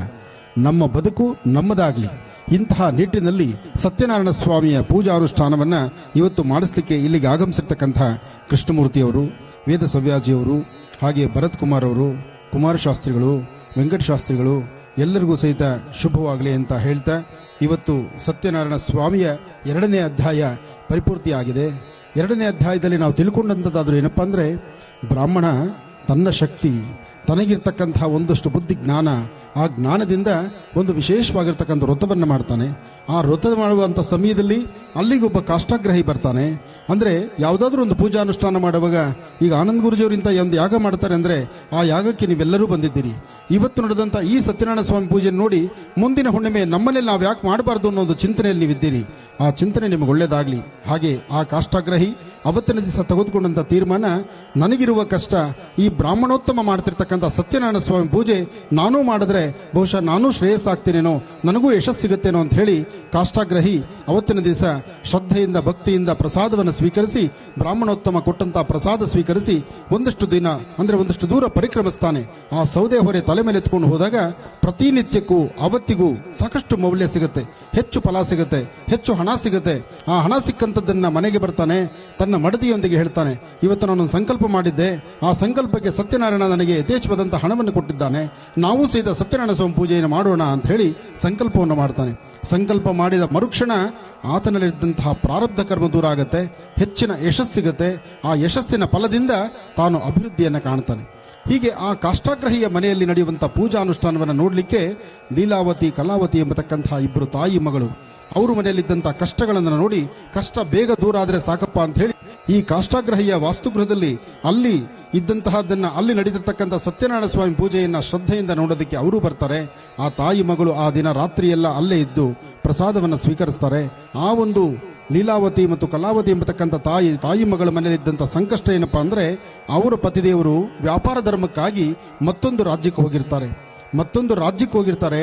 ಅಲ್ಲಿ ರಾಜ್ಯದಲ್ಲಿ ನಡೆದಂತಹ ಕತೆ ಹೇಗಾಗಿರುತ್ತೆ ಅಂದರೆ, ತಾವು ಮಾಡಿರ್ತಕ್ಕಂಥ ಕರ್ಮ ಫಲವೋ ಏನೋ, ಆ ರಾಜ್ಯದಲ್ಲಿ ಸಾಕಷ್ಟು ಸಿರಿ ಸಂಪತ್ತನ್ನು ಸಂಪಾದನೆ ಮಾಡಿ ಅವರು ನಡಿಬೇಕಾದ್ರೆ ಆ ರಾಜ್ಯದಲ್ಲಾದಂತಹ ಒಂದು ಕಳ್ಳತನದ ಆಪಾದನೆ ಆ 2 ವರ್ತಕರ ಮೇಲೆ ಬರುತ್ತೆ. ವರ್ತಕರ ಮೇಲೆ ಬಂದಂತಹ ಆ ಕಳ್ಳತನದ ಆಪಾದಕ್ಕೆ ಸೀದಾ ರಾಜಭಟ್ರು ಏನ್ ಮಾಡ್ತಾರೆ, ಇವರೇ ಕಳ್ಳತನ ಮಾಡಿರಬೇಕು ಅಂತ ಅವ್ರನ್ನ ಕರ್ಕೊಂಡೋಗಿ ರಾಜ ಕಾರಾಗೃಹದಲ್ಲಿ ಕೂಡಿಸ್ಕೊಳ್ತಾರೆ. ಆ ರಾಜ ಕಾರಾಗೃಹದಲ್ಲಿ ಕೂಡಿಸ್ಕೊಂಡಂತಹ ಮರುಕ್ಷಣ ಏನಾಗುತ್ತೆ, ಇತ್ತ ಮನೆಯಲ್ಲಿ ಸಂಕಷ್ಟ ಶುರುವಾಗತ್ತೆ. ನಾನು ಏನೋ ತಪ್ಪು ಮಾಡಿದ್ದೀನಲ್ಲ ಅನ್ನೋ ಅರಿವಾಗತ್ತೆ. ಆ ತಪ್ಪಿನ ಅರಿವಿಗೆ ಇಲ್ಲಿ ಯಾವಾಗ ಮನೆಯಲ್ಲಿರ್ತಕ್ಕಂಥ ತನ್ನ ಅರ್ಧಾಂಗಿ ತನ್ನ ಮಗಳು ಸತ್ಯನಾರಾಯಣ ಸ್ವಾಮಿ ಪೂಜೆಯನ್ನು ಶ್ರದ್ಧೆಯಿಂದ ನೋಡಿ ಪ್ರಸಾದವನ್ನು ಸ್ವೀಕರಿಸ್ತಾರೋ ಅವರ ಕರ್ಮಫಲ ಅಲ್ಲಿ ದೂರ ಆಗತ್ತೆ. ಆಗ ರಾಜನ ಸ್ವಪ್ನದಲ್ಲಿ ಸ್ವಾಮಿ ಕಾಣಿಸ್ಕೊಳ್ತಾನೆ. ಅಯ್ಯ ರಾಜೇಂದ್ರನೇ, ನಿನ್ನ ಒಂದು ಆಸ್ಥಾನದಲ್ಲಿ ನಿನ್ನ ಕಾರಾಗೃಹದಲ್ಲಿ ಬಂಧಿಸಿರ್ತಕ್ಕಂಥ ಆ ವರ್ತಕರು ಅವರು ಕಳ್ಳರಲ್ಲ. ಅವರನ್ನ ಈಗಲೇ ನೀನು ಈ ಕೂಡಲೇ ಅವರನ್ನ ಬಿಡುಗಡೆ ಮಾಡಿ ಅವರಲ್ಲಿ ನೀನು ಏನು ನಿನ್ನ ಸಂಪತ್ತಿಗೆ ಸೇರಿಸ್ಕೊಂಡಿದ್ಯೋ ಅದಕ್ಕೆ ದ್ವಿಪಟ್ಟು ಸಂಪತ್ತನ್ನು ಕೊಟ್ಟು ಕಳಿಸ್ಕೊಟ್ಟಿದ್ದೆ. ಆದರೆ ಆಗಷ್ಟೇ ನಿನ್ನ ರಾಜ್ಯ ಚೆನ್ನಾಗಿರುತ್ತೆ ಅಂತ ಸ್ವಾಮಿ ಸ್ವಪ್ನದಲ್ಲಿ ಕಾಣಿಸ್ಕೊಳ್ತಾನೆ. ಆ ಧಾನ್ಯದ ಸಮೇತ ಆ ವಸ್ತುಗಳ ಸಮೇತ ನವರತ್ನ ಖಚಿತ ಸಾಕಷ್ಟು ವಸ್ತ್ರಗಳನ್ನ ವಾಪಸ್ ಕಳಿಸ್ಕೊಡ್ತಾರೆ. ಆದರೆ ಮನುಷ್ಯನಿಗೆ ಮದ ಇದೆಯಲ್ಲ, ಅದು ಸಾಮಾನ್ಯವಾದಲ್ಲ. ಒಂದು ಸತಿ ಮದ ಹತ್ತು ಬಿಟ್ರೆ ನಾನು ನಂದು ನನ್ನಿಂದ ಅಥವಾ ನಾನೇ ಮಾಡ್ತಕ್ಕಂಥದ್ದು ನನ್ನಿಂದಲೇ ಸಾಧ್ಯ ಅಂತ ಆ ಮೂರ್ಖತನ ನಾವು ತಂದುಕೊಂಡಿದ್ದೆ. ಆದರೆ ಸ್ವಾಮಿ ಮತ್ತೆ ಪರೀಕ್ಷೆ ಮಾಡ್ತಾನೆ. ಹೀಗೆ ಒಂದಷ್ಟು ದೂರ ಪರಿಕ್ರಮಿಸಬೇಕಾದ್ರೆ ನದಿ ದಡದಲ್ಲಿ ಬರ್ತಾರೆ. ಮಾವ ಮತ್ತು ಅಳಿಯ ವ್ಯಾಪಾರವನ್ನು ನೋಡಿಕೊಂಡು ಸಾಕಷ್ಟು ಆಸ್ತಿ ಇರುತ್ತೆ, ಸಾಕಷ್ಟು ಸಿರಿ ಸಂಪತ್ತಿದೆ, ಬೇಕಾದಷ್ಟು ಚಿನ್ನ ಬೆಳ್ಳಿ ವಜ್ರ ವೈಡೂರ್ಯಗಳಿದೆ. ಇದೆಲ್ಲವೂ ಸಹಿತ ತನ್ನ ಹಡಗಿನಲ್ಲಿ ಇಟ್ಕೊಂಡಿರ್ತಾರೆ. ಅಲ್ಲಿಗೆ ಸನ್ಯಾಸಿಯ ರೂಪದಲ್ಲಿ ಸ್ವಾಮಿ ಸತ್ಯನಾರಾಯಣ ಸ್ವಾಮಿ ಅಲ್ಲಿ ಬರ್ತಾರೆ. ಬಂದು ಭಗವಂತ ಕೇಳ್ತಾನೆ, ಅಯ್ಯ ವರ್ತಕರೇ, ಏನು ನಿನ್ನ ಹಡಗಿನಲ್ಲಿರ್ತಕ್ಕಂಥದ್ದು ಅಂತ ಕೇಳಿದಾಗ, ಅಯ್ಯೋ ಈ ಸನ್ಯಾಸಿಗೆ ನಾನೇನಾದ್ರು ಕೇಳಿಬಿಟ್ರೆ ನನ್ನಲ್ಲಿರುವಂಥ ಒಡವೆ ಇಂಥದ್ದು ಅಂತ ಹೇಳಿಬಿಟ್ರೆ ಎಲ್ಲದಕ್ಕೆ ಒಂದಿಷ್ಟು ಭಾಗ ಕೇಳ್ತಾನೋ ಅಥವಾ ಎಲ್ಲಿ ದಾನ ಕೇಳ್ತಾನೋ ಅಥವಾ ಎಲ್ಲಿ ಏನು ಕೊಡಬೇಕು ಅಂತಾಗುತ್ತೋ ಅಂತ ಹೇಳಿ ಆ ಒಬ್ಬ ವರ್ತಕರು ಏನು ಹೇಳ್ತಾರೆ, ಅಯ್ಯ ಸನ್ಯಾಸಿಯೇ, ನನ್ನ ಹಡಗಿನಲ್ಲಿರ್ತಕ್ಕಂಥದ್ದು ಬರೀ ಎಲೆ ಬಳ್ಳಿಗಳು, ಬರೀ ಗಿಡಬಳ್ಳಿಗಳೇ ಇದೆ. ಆ ಗಿಡ ಮರಗಳಿದೆ ಅಂತ ಹೇಳಿದ ಮರುಕ್ಷಣ ಅಲ್ಲಿ ಬಂದಂತ ಸ್ವಾಮಿ ಸತ್ಯನಾರಾಯಣ ಹೇಳ್ದ, ನಿನ್ನ ಸ್ವರದಲ್ಲಿ ನೀನು ಏನನ್ನು ಹೇಳಿದ್ಯೋ ಅದಕ್ಕೆ ಹೇಳೋದು ಮೇಲ್ಗಡೆ ಅಶ್ವಿನಿ ದೇವತೆಗಳಿರ್ತಾರೆ ಅಂತ ನಾನು ಕಾರ್ಯಕ್ರಮದಲ್ಲಿ ಹೇಳಿದ್ದೇನೆ. ಅಶ್ವಿನಿ ದೇವತೆಗಳು ಮೇಲೆ ಅಸ್ತು ಅಂತಿರ್ತಾರೆ. ಸಾಧ್ಯವಾದಷ್ಟು ಮನೆಯಲ್ಲಿ ಹೆಣ್ಣುಮಕ್ಕಳು ನಗನಗ್ತಾ ಇರಿ. ಮನೆಯಲ್ಲಿ ಹೆಣ್ಣುಮಕ್ಕಳು ನಗನಗ್ತಾ ಇರಬೇಕು, ಶುಭವನ್ನೇ ನುಡಿಬೇಕು, ಒಳ್ಳೆದನ್ನೇ ಮಾತಾಡಬೇಕು. ಯಜಮಾನರು ಕೇಳಿದಾಗ ಕೂಡಿಟ್ಟಿರೋ ಹಣ ಸಾಸಿವೆ ಡಬ್ಬಿಯಲ್ಲೋ ಉದ್ದಿನಬೇಳೆ ಕಡಲೆಬೇಳೆ ಡಬ್ಬಿಯಲ್ಲೋ ಏನು ಕೂಡಿಟ್ಟಿರ್ತೀರಿ, ಯಜಮಾನರ ಒಳ್ಳೆ ಕೆಲಸಕ್ಕಾಗಿ ಕೊಡಬೇಕು, ಅಂಗಡಿಗೆ ಹೋಗೋದಕ್ಕೆ ಕೊಡಬಾರದು. ನೋಡಿ, ಇವಾಗೆಲ್ಲ ಎದ್ದು ಕೂತ್ಕೊಂಡ್ರಿ ನೀವು. ಹೆಣ್ಣು ಮಕ್ಕಳಿಗೆ ಸಾಸಿವೆ ಉದ್ದಿನಬೇಳೆ ಕಡಲೆಬೇಳೆ ಡಬ್ಬಿ ಅಂದರೆ ಸಾಕು, ಕಿವಿ ನೆಟ್ಟಗಾಗ್ಬಿಡುತ್ತೆ. ಅದು ಎಲ್ಲಿಟ್ಕೊಂಡಿರ್ತೀರೋ, ನಮ್ಮ ಶ್ರೀಮತಿಯವರು ಇಟ್ಟಿರೋ ಡಬ್ಬಿಗಳಲ್ಲಿಟ್ಟಿರೋ ದುಡ್ಡು ಕಾಸು ನನಗೂ ಸಿಕ್ಕಿಲ್ಲ ಇವತ್ತಿಗೂ. ನಾನು ಹುಡುಕ್ತಾ ಇರ್ತೇನೆ, ಅದು ಅವರೇ ಕೈ ಹಾಕಿ ತೆಗಿಬೇಕು. ಇರಲಿ, ಅಂತಹದ್ದು ಆ ಹಡಗಿನಲ್ಲಿದ್ದಂತಹ ಆ ಎಲೆಬೆಳೆಗಳನ್ನ ಎಲ್ಲವೂ ಎಲೆಬೆಳೆಗಳಾಗತ್ತೆ. ಅದಕ್ಕೆ ಸ್ವಾಮಿ ಶಾಪ ಕೊಡ್ತಾನೆ. ಒಂದಷ್ಟು ದೂರ ಪರಿಕ್ರಮಿಸುವಂತಹ ಕಾಲ ಹಡಗಲ್ಲಿ ಮುಂದೆ ನಡೀತಾ ಮಾವ ಅಳಿಯ ಏನು ದೇವರು ನಮ್ಮ ಯಥೇಚ್ಛವಾಗಿ ಕೊಟ್ಬಿಟ್ಟಪ್ಪ, ಇನ್ನು ರಾಜ್ಯಕ್ಕೆ ಹೋಗಿ ನಾವು ಸುಭಿಕ್ಷವಾಗಿದ್ದು ಬಿಡೋಣ ಅಂತ ಹೇಳಿ ಆ ವರ್ತಕರು ಯೋಚನೆ ಮಾಡ್ತಿರ್ತಾರೆ. ಯೋಚನೆ ಮಾಡುವ ಕಾಲ ಸನ್ಯಾಸಿ ಕೊಟ್ಟಂತ ಶಾಪ. ಸನ್ಯಾಸಿ ಯಾರು? ಬೃಹತ್ ಮಟ್ಟದ ಗಾತ್ರದಲ್ಲಿರ್ತಕ್ಕಂಥ ಮಹಾವಿಷ್ಣು. ಆ ವಿಷ್ಣುನೇ ಇವರನ್ನ ಪರೀಕ್ಷೆ ಮಾಡಲಿಕ್ಕೆ ಬಂದ. ಪರೀಕ್ಷೆಗೆ ಒಳಗಾದ್ರು, ಶಾಪವನ್ನು ಕೊಟ್ಟ. ಶಾಪವನ್ನು ಅನುಭವಿಸಿದ್ರು, ಎಲ್ಲ ಎಲೆಬೆಳೆಗಳಾಯಿತು. ಸ್ವಲ್ಪ ದೂರ ಪರಿಕ್ರಮಿಸಿದ ಜನ ಆ ಪರಿಕ್ರಮಿಸುವಂತ ಕಾಲ ಮೂಟೆಗಳನ್ನು ನೋಡಿದ್ರು, ಬರೀ ಎಲೆಬೆಳೆಗಳಾಗಿತ್ತು. ಅದನ್ನು ನೋಡಿ ಮನಸ್ಸಿಗೆ ನೊಂದುಕೊಂಡ್ರು. ಎಲ್ಲರೂ ಸಹಿತ ಅವರಿಬ್ಬರು ಸಹಿತ ಕಣ್ಣೀರು ಹಾಕಿದ್ರು. ಮಾವನ ಮೂರ್ಛಾಕ್ರಾಂತನಾದ, ತಲೆ ತಿರುಗಿ ಬಿದ್ದ. ಆಗ ಅಳಿಯ ಪಕ್ಕದಲ್ಲಿದ್ದಂತಹ ಜಲವನ್ನು ಪ್ರೋಕ್ಷಣೆ ಮಾಡಿ ಭಕ್ತಿಯಿಂದ ಭಗವಂತನ ಪ್ರಾರ್ಥನೆ ಮಾಡಿ, ನಾವು ಮಾಡಿರುವಂತಹ ಪ್ರಾರಬ್ಧ ಕರ್ಮ, ನಾವು ಸುಳ್ಳು ಹೇಳಿದ್ದೀವಿ, ನಾವು ಸುಳ್ಳು ಹೇಳಿದ್ರಿಂದ ನಮಗೆ ಮೇಲಿರುವಂತಹ ಅಶ್ವಿನಿ ದೇವತೆಗಳೇ ಅಸ್ತು ಅಂತೋ ಏನೋ, ಅದಕ್ಕೆ ನಾವು ಇನ್ನು ಮುಂದೆ ಸುಳ್ಳು ಹೇಳೋದಿಲ್ಲ ಅಂತ ದೇವರನ್ನ ಭಕ್ತಿಯಿಂದ ಪ್ರಾರ್ಥನೆ ಮಾಡಿ ಪುನಃ ಆ ಸನ್ಯಾಸಿಯನ್ನು ಪ್ರಾರ್ಥನೆ ಮಾಡ್ತಾರೆ. ಮತ್ತೆ ಸತ್ಯನಾರಾಯಣ ಸ್ವಾಮಿನ ಪ್ರಾರ್ಥನೆ ಮಾಡ್ತಾರೆ. ಹಾಗೆ ಸತ್ಯನಾರಾಯಣ ಸ್ವಾಮಿಯ ವ್ರತವನ್ನ ಮಾಡ್ತೀನಿ ಅಂತ ಹೇಳಿ ಪ್ರತಿ ಕಾಲಕ್ಕೂ ಸಹಿತ ಇವತ್ತು ಮಾಡ್ತೀನಿ, ನಾಳೆ ಮಾಡ್ತೀನಿ, ನಾಳಿದ್ದು ಮಾಡ್ತೀನಿ, ಇವತ್ತು ನನಗೆ ಕೊಡಬೇಕಾಗಿರುವಂಥ ದುಡ್ಡು ಬಂದಿದೆ, ಈ ದುಡ್ಡನ್ನ ಎಲ್ಲ ಬ್ಯಾಂಕಲ್ಲಿ ಇಟ್ಬಿಟ್ಟು ಮಾಡ್ತೀನಿ. ಇದು ಯಾವುದೂ ಅಲ್ಲ. ನೀವು ಪೂಜಾ ಅನುಷ್ಠಾನವನ್ನು ಮಾಡ್ತೀನಿ ಅಂದರೆ ಮಾಡಲೇಬೇಕು. ಶ್ರದ್ಧೆಯಿಂದ ಮಾಡಬೇಕು, ಭಕ್ತಿಯಿಂದ ಮಾಡಬೇಕು. ಆಡಂಬರ ಬೇಕಾಗಿಲ್ಲ, ಶ್ರದ್ಧಾ ಭಕ್ತಿ ಬೇಕು. ಹೀಗೆ ಮಾಡ್ತೀನಿ ಅಂತ ಸಂಕಲ್ಪ ಮಾಡಿದ ತಕ್ಷಣ ಆ ಎಲೆಬೆಳೆಗಳೆಲ್ಲವೂ ಸಹಿತ ಚಿನ್ನ ಬೆಳ್ಳಿ ವಜ್ರ ವೈಡೂರ್ಯವೇ ಆಯಿತು. ಹಾಗೆ ಮನೆಗೆ ಬರುವಂತ ಕಾಲ ಪುನಃ ತಾಯಿ ಮಗಳು ಸತ್ಯನಾರಾಯಣ ಸ್ವಾಮಿ ಪೂಜೆಯನ್ನು ಮಾಡ್ತಿರ್ತಾರೆ. ಯಾವಾಗ ತಾಯಿ ಮಗಳಿಗೆ ವಿಚಾರ ಗೊತ್ತಾಗುತ್ತೋ, ಈ ಕಡೆ ಗಂಡ, ಈ ಕಡೆ ಅಳಿಯ, ಗಂಡ ಅಳಿಯ ಊರಿಗೆ ಸೇರ್ತಿದ್ದಾರೆ ಅಂತ ಗೊತ್ತಾದ ತಕ್ಷಣ ಮಾಡುವಂತ ಪೂಜೆಯನ್ನ, ಕಣ್ತುಂಬ ಪೂಜೆಯನ್ನು ನೋಡಿ ಆನಂದದಿಂದ ಪೂಜೆಯನ್ನು ಮಾಡಿ ಇನ್ನೇನು ಪ್ರಸಾದವನ್ನು ಸ್ವೀಕರಿಸಬೇಕು, ಪ್ರಸಾದವನ್ನು ಅಲ್ಲಿಟ್ಟರು. ಗಂಡನ್ನ ಮತ್ತೆ ಅಳಿಯನ್ನ ನೋಡ್ಲಿಕ್ಕೆ ನದಿ ದಡಕ್ಕೆ ಬಂದರು. ಅದನ್ನು ನೋಡಿ ಪುನಃ ಸ್ವಾಮಿ ಕೋಪಗೊಂಡ. ಬಂದಂತಹ ಆ ಸ್ವಲ್ಪ ದೂರದಲ್ಲಿದ್ದಂಥ ಅವ್ರನ್ನ ಕಣ್ಮರೆ ಮಾಡದ, ಕಣ್ಣೀರು ಹಾಕುವಂತ ರೀತಿ ಮಾಡದ. ಪುನಃ ತಾಯಿ ಪ್ರಸಾದವನ್ನು ಸ್ವೀಕರಿಸಿ ಪುನಃ ದಡಕ್ಕೆ ಓಡಿ ಬಂದ್ಲು. ಆಗ ಗಂಡನ್ನ ನೋಡಿದ್ಲು, ಅಳಿಯನ್ನ ನೋಡಿದ್ಲು. ಅಂದ್ರೆ ನಾವು ಯಾವುದು ಮಾಡಬೇಕು, ಏನು ಮಾಡಬೇಕು, ಯಾವುದು ಮಾಡಿದ್ರೆ ಏನಾಗುತ್ತೆ, ಇದೆಲ್ಲದರ ಬಗ್ಗೆ ನಾವೊಂದು ಅರಿವನ್ನು ಇಟ್ಕೊಳ್ಳಬೇಕು. 3ನೇ ಅಧ್ಯಾಯದಲ್ಲಿ ಕಾಣಿಸ್ಕೊಳ್ಳೋದೇನಪ್ಪ ಅಂದರೆ, ಹೀಗೆ ಒಬ್ಬ ರಾಜ ಆ ಒಂದು ಮಾರ್ಗದಲ್ಲಿ ಬರ್ತಿರ್ತಾನೆ. ಗೋಪಾಲಕರು ಸತ್ಯನಾರಾಯಣ ಸ್ವಾಮಿ ಪೂಜೆಯನ್ನ ಒಂದು ವಿಶೇಷವಾಗಿರ್ತಕ್ಕಂಥ ಔದುಂಬರ ವೃಕ್ಷದ ತಲೆ ಕೂತು ಗೋಪಾಲಕರು ಸತ್ಯನಾರಾಯಣ ಸ್ವಾಮಿ ಪೂಜೆಯನ್ನು ಮಾಡ್ತಿರ್ತಾರೆ. ಇಲ್ಲಿ ಜಾತಿ ಮತ ಬೇಲು ಕೀಳು ಏನೂ ಇಲ್ಲ. ಯಾರಾದರೂ ಭಗವಂತನ ಮುಂದೆನೆ. ಇಷ್ಟಕ್ಕೆ ಮುಂಚೆ ಕೃಷ್ಣೇಶ್ ಶೆಟ್ಟರು ಹೇಳಿದರು, ನಾನು ಪ್ರತಿ ತಿಂಗಳು ಸತ್ಯನಾರಾಯಣ ಸ್ವಾಮಿ ಪೂಜೆ ಮಾಡಿದ್ದೇನೆ ಅಂತ. ಭಗವಂತ ಅವ್ರಿಗೆ ಎಷ್ಟೇ ಸ್ಥಿತಿಗತಿ ಕೊಡಬಹುದು, ನಿತ್ಯ ಅನ್ನದಾಸೋಹ ಮಾಡೋ ಶಕ್ತಿ ಕೊಡಬಹುದು, ಆದರೆ ಭಗವಂತನ ಮುಂದೆ ಕೈಕಟ್ಟೇ ನಿಲ್ಲಬೇಕು. ಭಗವಂತ ನೀನನ್ನು ಕಾಪಾಡಪ್ಪ ಅಂತಲೇ ಹೇಳಬೇಕು. ಅಂತಹ ನಿಟ್ಟಿನಲ್ಲಿ ಸತ್ಯನಾರಾಯಣ ಸ್ವಾಮಿ ಪೂಜೆಯನ್ನು ಶ್ರದ್ಧೆಯಿಂದ ಮಾಡಿ 4-6 ಜನಕ್ಕೆ ಪ್ರಸಾದವನ್ನು ಕೊಟ್ಟು ಎಲ್ಲರೂ ಸಹಿತ ಚೆನ್ನಾಗಿರಿ ಅಂತ ಹರಿಸುವಂಥದ್ದಾಗಿರಬೇಕು. ಹಾಗೆ ಆ ರಾಜ ಮಾರ್ಗ ಮಧ್ಯದಲ್ಲಿ ಬರುವಂತಹ ಕಾಲ ಗೋಪಾಲಕರು ಸತ್ಯನಾರಾಯಣ ಸ್ವಾಮಿ ಪೂಜೆಯನ್ನು ಮಾಡ್ತಿರ್ತಾರೆ. ಅಯ್ಯೋ ರಾಜ ಬಂದನಲ್ಲ ಅಂತೇಳಿ, ರಾಜೇಂದ್ರನೇ ನೀನು ಬಾ, ಇಲ್ಲಿ ನಡೆದಿರ್ತಕ್ಕಂಥ ಪ್ರಸಾದವನ್ನು ಸ್ವೀಕರಿಸು ಅಂದ್ರು. ಅಯ್ಯೋ ಈ ಗೋಪಾಲಕರು ಮಾಡಿರುವಂತಹ ಪೂಜೆ, ಇದರ ಪ್ರಸಾದ ನಾನ್ಯಾಕೆ ಸ್ವೀಕರಿಸಬೇಕು ಅಂತ ಹೇಳಿ ಕೊಟ್ಟ ಪ್ರಸಾದವನ್ನು ಅಲ್ಲಿಯೇ ಇಟ್ಟು ರಾಜ್ಯಕ್ಕೆ ತೆರಳುತ್ತಾನೆ. ಯಾವಾಗ ಪ್ರಸಾದವನ್ನು ತಿರಸ್ಕರಿಸ್ತಾನೆ, ತನ್ನ ರಾಜ್ಯದಲ್ಲಿರ್ತಕ್ಕಂಥ ತನ್ನ ಸಂಪತ್ತು, ತನ್ನ ಮಕ್ಕಳು, ತನ್ನ ಪರಿವಾರ ಎಲ್ಲರೂ ಸಹಿತ ನಶಿಸಿ ಹೋಗ್ತಾರೆ. ಅದಾದ ಸ್ವಲ್ಪ ಹೊತ್ತಲ್ಲೇ ಆತನ ಗೋಚರವಾಗತ್ತೆ. ಭಗವಂತ ಹೇಳ್ತಾನೆ, ನೀನು ಮಾಡಿರುವಂತಹ ಮಹಾಪರಾಧ, ಇವತ್ತು ನಿನ್ನ ರಾಜ್ಯ ಕಳ್ಕೊಳ್ತಾ ಇದೆಯಾ, ರಾಜ್ಯದಲ್ಲಿ ನಿನ್ನ ಮಕ್ಕಳಿಲ್ಲ, ನಿನ್ನ ಪರಿವಾರ ಇಲ್ಲ, ನಿನ್ನ ಎಲ್ಲರೂ ಹಾಳಾಗ್ತಾ ಇದ್ದಾರೆ. ನೀನು ಮೊದಲು ಏನು ಮಾಡದೆ ಆ ತಪ್ಪನ್ನ ಮಾಡೋದಿಲ್ಲ ಅಂತ ಕ್ಷಮೆ ಕೇಳಿ ಭಗವಂತನ ಆ ಮಹಾಪ್ರಸಾದವನ್ನು ಸ್ವೀಕರಿಸಿದ್ದೆ ಆದರೆ ಖಂಡಿತ ಯಶಸ್ಸಿಗೆ ನೀನು ಕಾರಣೀಭೂತನಾಗ್ತೀಯ ಅಂತ ಹೇಳಿ ಆ ಒಂದು ವೃಕ್ಷದ ಸ್ಥಳಕ್ಕೆ ಪೂಜೆ ಮಾಡ್ತಿದ್ದಂಥ ಸಾನ್ನಿಧ್ಯಕ್ಕೆ ಬಂದು ಅಲ್ಲಿದ್ದಂಥ ಪ್ರಸಾದವನ್ನು ಸ್ವೀಕರಿಸಿ ಅದೇ ಭಾಗದಲ್ಲಿ ಪುನಃ ಹೋಗಿ ಶ್ರದ್ಧೆಯಿಂದ ಸತ್ಯನಾರಾಯಣ ಸ್ವಾಮಿ ಪೂಜೆಯನ್ನು ತನ್ನ ರಾಜ್ಯದಲ್ಲಿ ಮಾಡಿದಾಗ ತನ್ನ ಮಕ್ಕಳು, ತನ್ನ ಪರಿವಾರ, ತನ್ನ ಒಂದು ಎಲ್ಲವೂ ಸ್ಥಿತಿಗತಿಗಳು ಯಥೇಚ್ಛವಾಗಿ ಸಿದ್ಧಿ ಆಯಿತು. ಹೀಗೆ ಕಾಲಕ್ಕೂ ಸಹಿತ ಸತ್ಯನಾರಾಯಣ ಸ್ವಾಮಿನ ಯಾರು ಶ್ರದ್ಧೆಯಿಂದ ಭಕ್ತಿಯಿಂದ ಭಗವಂತನ ಧ್ಯಾನವನ್ನು ಮಾಡ್ತಾರೋ, ಅನುಷ್ಠಾನವನ್ನು ಮಾಡ್ತಾರೋ, ಪೂಜಾ ಕಲ್ಪವನ್ನು ಆಚರಣೆ ಮಾಡ್ತಾರೋ, ಅಥವಾ ಪೂಜೆ ನಡೆಯುವ ಸಾನ್ನಿಧ್ಯದಲ್ಲಿ ನಿಮ್ಮಂತೆ ಎಲ್ಲರೂ ಸಹಿತ ಶ್ರದ್ಧೆಯಿಂದ ಭಕ್ತಿಯಿಂದ ಈ ಮಾಘ ಮಾಸದ ಶುಕ್ಲ ಪಕ್ಷದ ಶುಭ ಹುಣ್ಣಿಮೆಯ ದಿನ ಸಂಧ್ಯಾಕಾಲದ ಅನುಷ್ಠಾನವನ್ನ ನೀವೆಲ್ಲರೂ ಸಹಿತ ತದೇಕಚ್ಛತೆಯಿಂದ ಶ್ರದ್ಧೆಯಿಂದ ಭಕ್ತಿಯಿಂದ ನೀವು ನೋಡ್ತಿದ್ದೀರಲ್ಲ, ನಿಮ್ಮೆಲ್ಲರ ಮನೋಕಾಮನೆ ಸಿದ್ಧಿಯಾಗಲಿಕ್ಕೋಸ್ಕರ ಶುಭ ಸಂಧ್ಯಾಕಾಲದ ಅನುಷ್ಠಾನ ಚಂದ್ರನ ಸಾಕ್ಷಿಯೊಂದಿಗೆ ಇವತ್ತು ನೋಡಿ ಹುಣ್ಣಿಮೆ, ಆ ಭಾಗದಲ್ಲಿ ಒಮ್ಮೆಲ್ಲರೂ ಚಂದ್ರನ ದರ್ಶನ ಮಾಡಿ, ಚಂದ್ರಮ ಮನಸೋ ಜಾತ ಚಕ್ಷೋ ಸೂರ್ಯೋ ಜಾತ, ಆ ಚಂದ್ರನ ಚಂದ್ರರು ಪ್ರತ್ಯಕ್ಷ ಸಾಕ್ಷಿ. ಹಗಲು ನೀವು ಬಂದಾಗ ಸೂರ್ಯ ಇದ್ದ, ಈಗ ಚಂದ್ರ ತಂಪನ್ನು ಕೊಡ್ತಿದ್ದಾನೆ.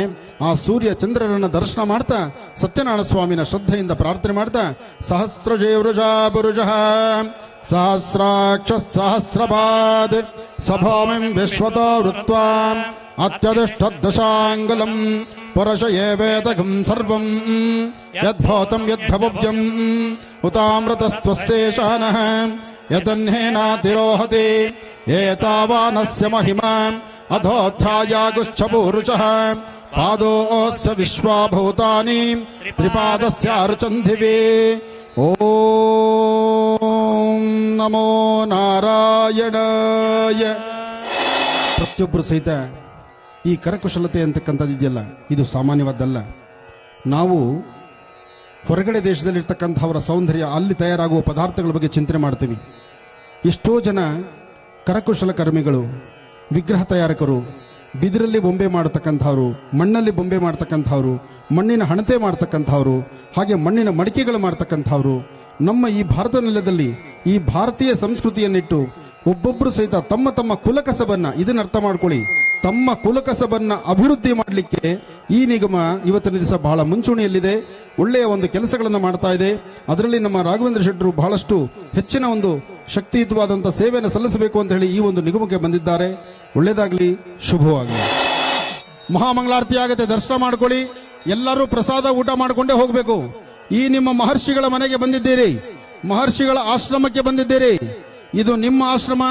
ಇಲ್ಲಿರುವಂತಹ ಬೆಳೆದಿಂಗಳ ಊಟ, ಒಂದೊಂದು ಅಗಳ ಅನ್ನದ ಮೇಲೂ ಸಹಿತ ಬಹಳಷ್ಟು ರೈತನ ಶ್ರಮ ಇದೆ. ಎಷ್ಟು ಬೇಕೋ ಅಷ್ಟು ಹೊಟ್ಟೆ ತುಂಬ ಊಟ ಮಾಡಿ.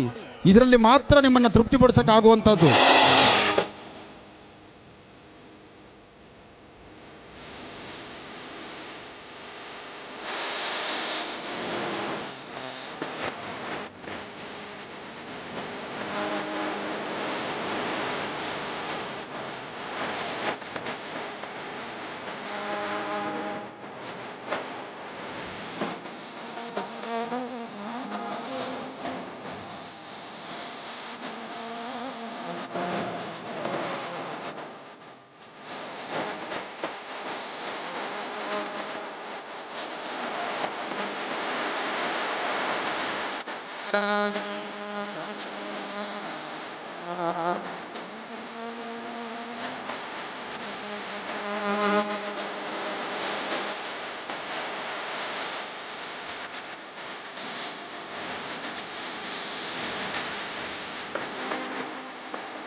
ಇವತ್ತು ಬಸವನಗುಡಿ ಶಾಸಕರು ರವಿ ಸುಬ್ರಹ್ಮಣ್ಯಂರವರು ಇವತ್ತಿನ ದಿವಸ ಇಲ್ಲಿಗೆ ಆಗಮಿಸಿದ್ದು ನಿಜಕ್ಕೂ ನನಗೆ ಬಹಳ ಸಂತೋಷ ತಂದಿದೆ.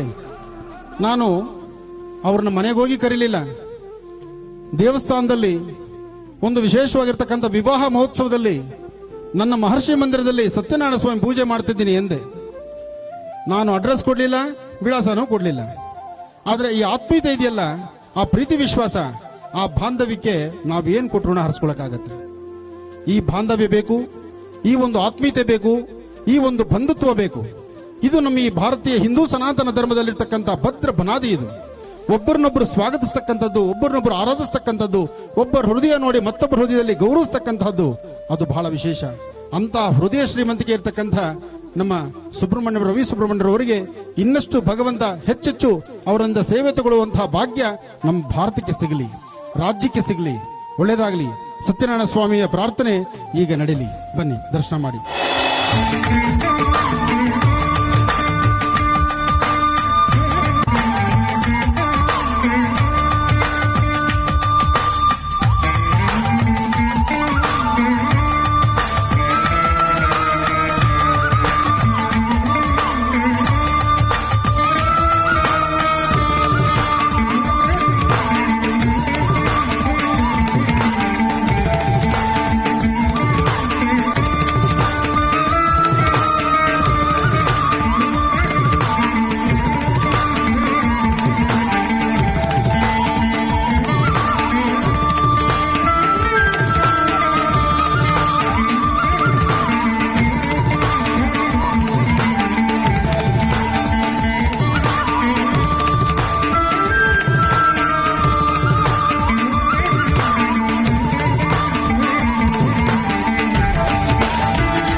ಕೇಶವ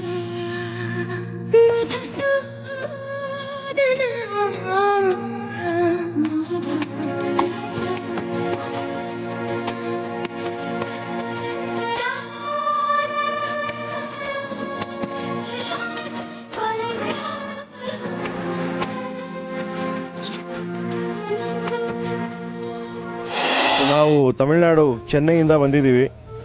ಗುರುಜಿದು ಈ ಕಾರ್ಯಕ್ರಮ ಸತ್ಯನಾರಾಯಣ ಪೂಜೆ ಕಾರ್ಯಕ್ರಮಕ್ಕೋಸ್ಕರ ಬಂದಿದ್ದೀವಿ. ಗುರುಜಿ ಆಶೀರ್ವಾದ ಸಿಕ್ಕಿದೆ ನಮಗೆ. ನಮ್ಮ ಮನೆಯವರೇ ಬಂದ್ಬಿಟ್ಟು 5 ವರ್ಷದಿಂದ ಗುರುಜಿದು ಕಾರ್ಯಕ್ರಮ ಜಿ ಕನ್ನಡ ನೋಡ್ಕೊಂಡು ಬರ್ತಾ ಇದ್ದಾರೆ. ತುಂಬಾ ಖುಷಿ ಆಯಿತು ಇಲ್ಲಿ ಬಂದು ಸತ್ಯನಾರಾಯಣ ಪೂಜೆ ಮಾಡಿದ್ದು. ಅವರು ಪ್ರತಿಯೊಂದು ಅನುಷ್ಠಾನ ಹೇಳಿದ್ದನ್ನ ನಾನು ಖಂಡಿತ ಮಾಡ್ತಾ ಇದ್ದೆ ಮನೆಯಲ್ಲಿ. ನಂಗೆ ಒಳ್ಳೇದಾಗಿದೆ. ಅವರ ಆಶೀರ್ವಾದ ಯಾವಾಗಲೂ ನಮ್ಮ ಮೇಲೆ ಇರಲಿ ಅಂತ ನಾನು ಆಶಿಸ್ತೀನಿ. ಮಾಘ ಮಾಸದ ಹುಣ್ಣಿಮೆಯ ಈ ದಿನದಂದು ನಾವು ಸತ್ಯನಾರಾಯಣ ಪೂಜೆಯಲ್ಲಿ ಎಲ್ಲರೂ ಸಹ ಪಾಲ್ಗೊಂಡಿದ್ದೇವೆ.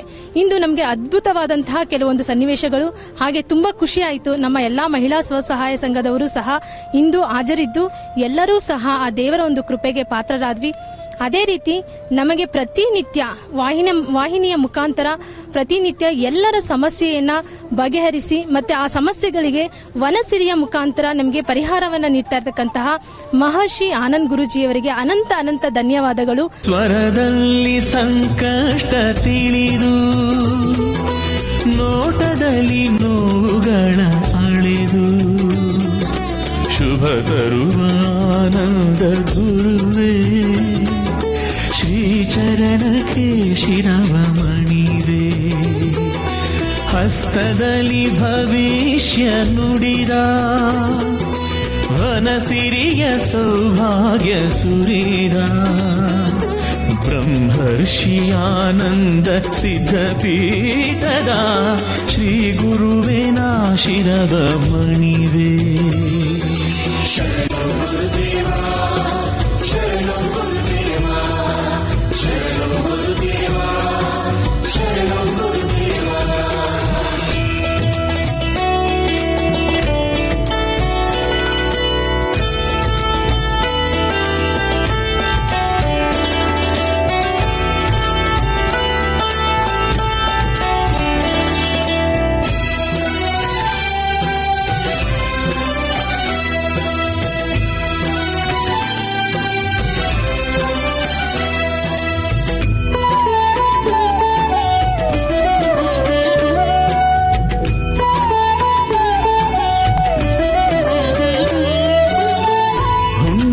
ದಿನದಿ ಕಡುವ್ರತವಗೈದು ಮೌನವನು ಆಚರಿಸೋ ಗುರುವೇ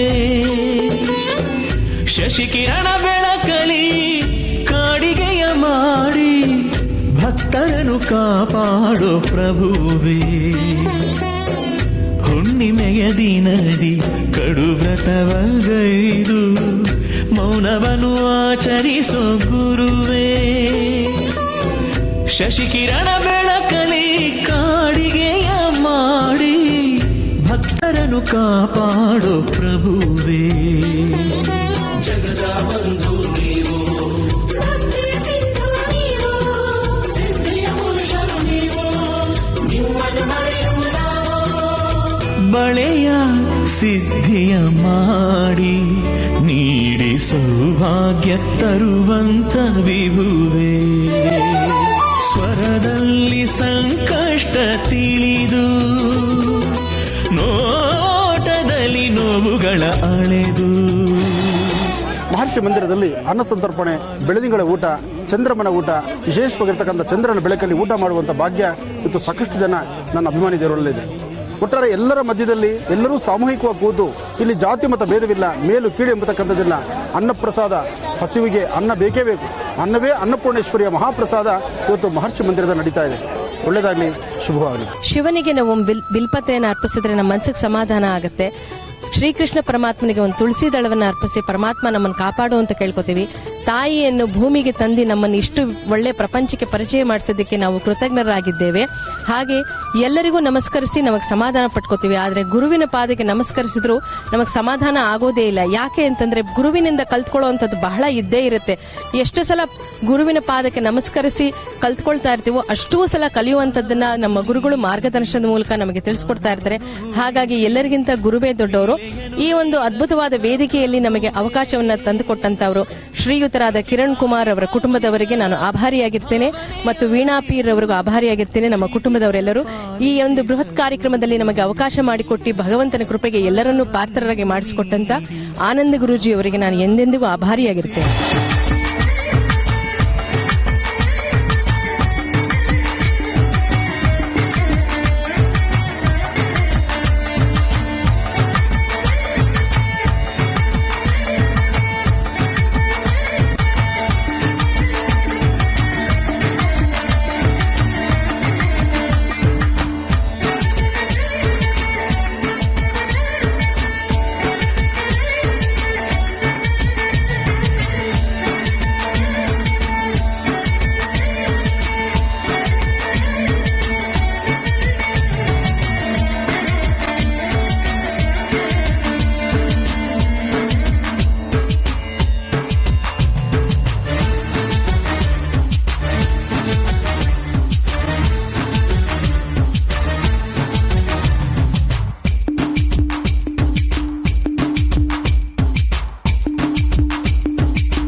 ನೋಡಿದ್ರಲ್ಲ ವೀಕ್ಷಕರೇ, ಶ್ರೀ ಸತ್ಯನಾರಾಯಣ ಸ್ವಾಮಿ ಪೂಜಾ ಕಾರ್ಯವನ್ನ ಡಾಕ್ಟರ್ ಮಹರ್ಷಿ ಆನಂದ್ ಗುರೂಜಿ ಅವರ ನೇತೃತ್ವದಲ್ಲಿ ಹೇಗೆ ಅದ್ಧೂರಿಯಾಗಿ ಶಾಸ್ತ್ರೋಕ್ತವಾಗಿ ನಿರ್ವಹಿಸಲಾಯಿತು ಅಂತ ಕಾರ್ಯಕ್ರಮ ತಮ್ಮೆಲ್ಲರಿಗೂ ಇಷ್ಟವಾಗಿದೆ ಅಂತ ಭಾವಿಸ್ತೇವೆ. ಸ್ವಾಮಿಯ ಕೃಪೆ ತಮ್ಮೆಲ್ಲರಿಗೂ ಲಭಿಸಲಿ ಅಂತ ಆಶಿಸ್ತಾ ಇವತ್ತಿನ ಕಾರ್ಯಕ್ರಮವನ್ನು ಇಲ್ಲಿಗೆ ಮುಕ್ತಾಯ ಮಾಡುವಂತಹ ಸಮಯ ಇದಾಗಿದೆ. ಮತ್ತೆ ನಿಮ್ಮ ಭೇಟಿ ಸೋಮವಾರ ಬೆಳಗ್ಗೆ 8 ಗಂಟೆಗೆ ಇದೆ ಮಹರ್ಷಿವಾಣಿ ನೇರ ಪ್ರಸಾರ ಕಾರ್ಯಕ್ರಮದಲ್ಲಿ. ನಮಸ್ಕಾರ.